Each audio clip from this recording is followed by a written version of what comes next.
I love cinema. I love being in the collective feeling, sitting in the dark, and it's how I grew up, and I've spent so much time of my life. Ich muss für eine Weile wegfahren. Nimm diesen Schlüssel hier, den sollst du runterschlucken und dann... Du solltest mich manchmal ausreden lassen, okay? In Germany and Austria, your film is called Therapie for Wikinger, so Therapy for Vikings. How suitable do you find this new title, and what is your opinion on the fact that other countries often come up with their own titles? Well, I rarely agree with the titles because obviously the title I chose, I think, is the right one.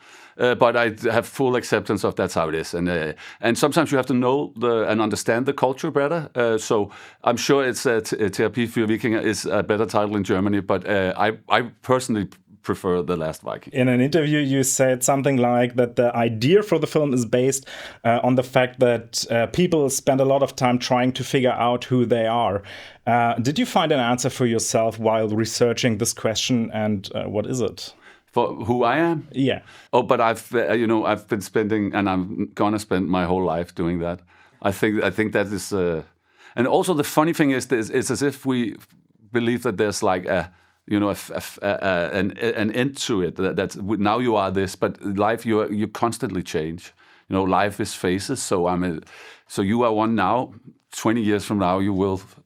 When you have grandchildren, you will be another person. So it's an ongoing thing. But it is the most interesting thing, to figure out who you are and why you are here and who other people are. That's fun to think about. So far, your films all seem independent, but they feature similar casts, similar tones and genres, and recurring motives. Is there somehow a Jensen cinematic universe?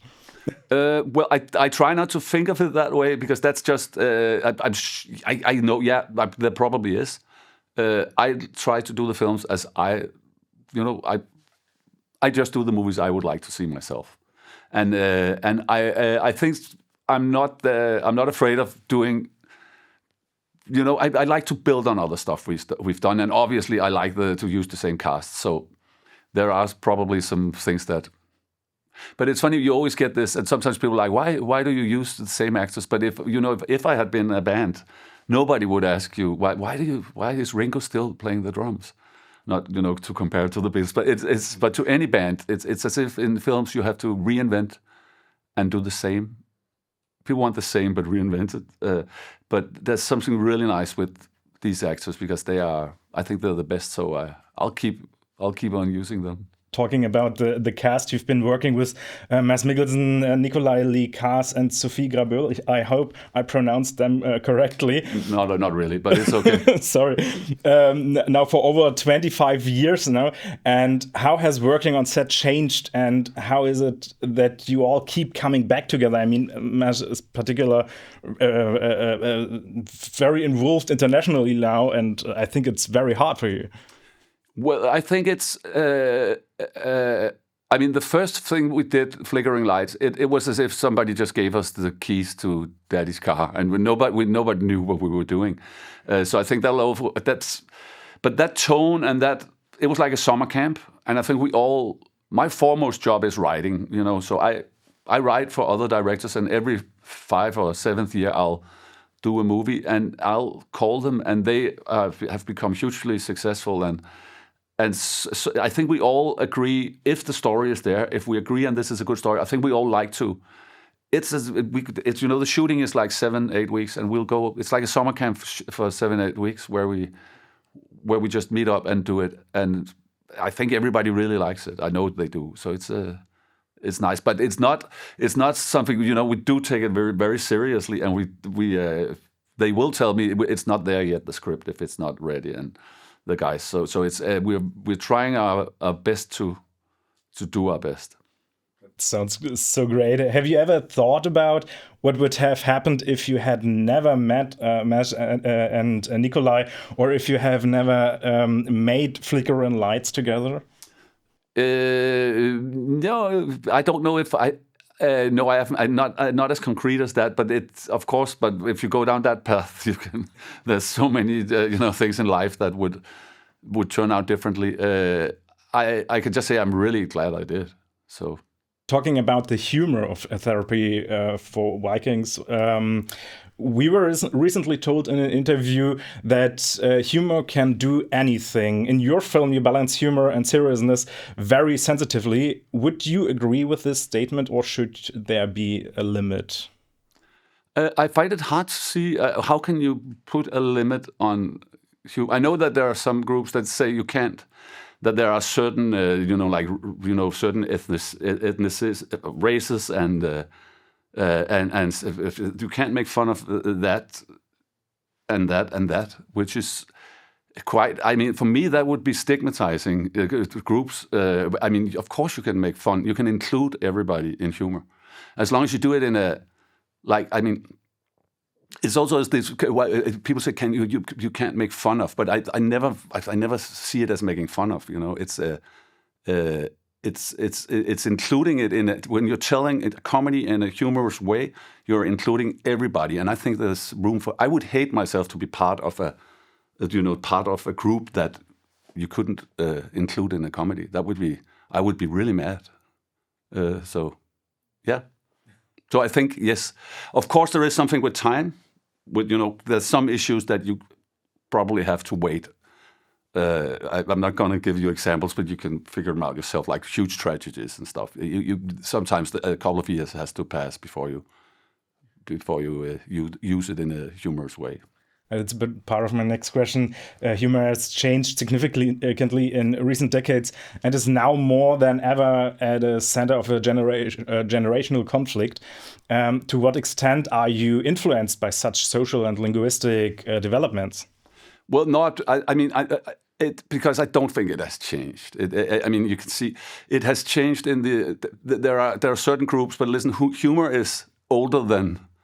I mean, there's been humor ever since we could speak. Humor will be here when all of this. I mean, this will come and go for the next 10,000 years. There'll always be this struggle against trying to do because everybody's just trying to do. It's all really.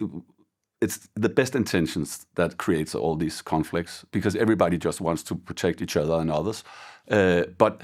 It is to me it's a crazy notion that humor is so much part of healing and of inclusion and of so it's of course humor will be there, and I think when you talk to I have discussions with my kids and I don't think it's we're not that far apart. I really liked your animation scene about the Vikings in this movie. The prologue shows integration and equal opportunities as a bloody violation of the fundamental rights of other people. Is it a parable or ironic satire? Well, I'm not going to say. I mean, I thought it up as Werner, who is the closest to my. I'm trying to throw light on this from as many different angles as movie, and I have the character Werner, who is a white cis male my age, who has succeeded with nothing, and who is who actually ends up doing this as a children's book. So you do the math. What it is? It's more of his statement, but there is, as in everything, there's a little truth, but of course it's an absurdish. It's an absurdish fable, but there's also what I like about it is the notion that one of the dangers if we have to we can't all be the same, and sometimes life can hurt. It's okay if life hurts a little. You still produce your films for the cinema and not for streaming. How important is cinema to you, and have you ever considered tapping into new markets with streamings? Well, they will eventually land on streamings. For me, there's something really nice about the active choice of the cinema, that you actually put clothes on, take a train or a car or a bicycle down, buy a ticket, and see it. There's something that just comes into my living room where when I'm streaming. There's a lot of good streaming, but I'm still like, it's not as active a choice. And I like the idea that whenever we've done something, that people actually choose to see it. So I'm going to keep on doing cinema as long as it's there. But let's see what happens. So I will say I'm open for streaming, thinking ahead. But as long as it's there, I love cinema. I love being in the collective feeling, sitting in the dark, and it's how I grew up, and I've spent so much time of my life in there. So, yeah. That's music to my ears. I'm too. And the film will be released in Germany, Austria, and I think in Switzerland on 25th of December, 1 week after Avatar. How would you persuade people to go and see your film instead of Avatar? Yeah, that's not easy, is it? Well, I mean, I think Avatar. I haven't seen it, but I heard it's great. And obviously that's going to dominate the whole. But I think that talking about diversity, I think there's room for other films, and I think there are obviously a lot of people like blue men, but there must be somebody out there who also prefers something else. So I hope and think there's room for, because I know there's also other films coming out. So, but it is such a huge that film is, yeah. I don't know. I'm not sure. I mean, what I'm supposed to say is that Therapie for Viking is a really funny film and really entertaining with a really good story. So people should go and see that instead. But yeah, they can see both. Yeah. And the good thing about this is it's only half as long as Avatar. You've probably been on many cinema tours for your films. What was the most unusual audience reaction you've had so far? With this film? Generally, with all your films. Well, I had a screening. I did a film called Men and Chicken, where I had a screening in Los Angeles, where the audience was, where it's it was a Q&A, but when I came out, there was like 200 people sitting like this. And then one guy is standing up, clapping, saying, "It's brilliant," which only made it worse, because then they hated it even more. And that's the worst, where it's like there were no questions, really. It was like they had something with animal sex, I think, and then that was it. That's the most awkward tour experience I've ever had in Santa Monica. Ich will hier nie wieder herkommen! Wonach sucht Anker da draußen im Wald? Wenn man ein Geheimnis hat, setzt man eine Rune.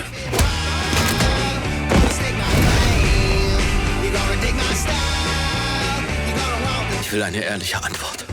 Habe ich keine blonden Haare? Und sind meine Augen nicht blau? Also, Naja.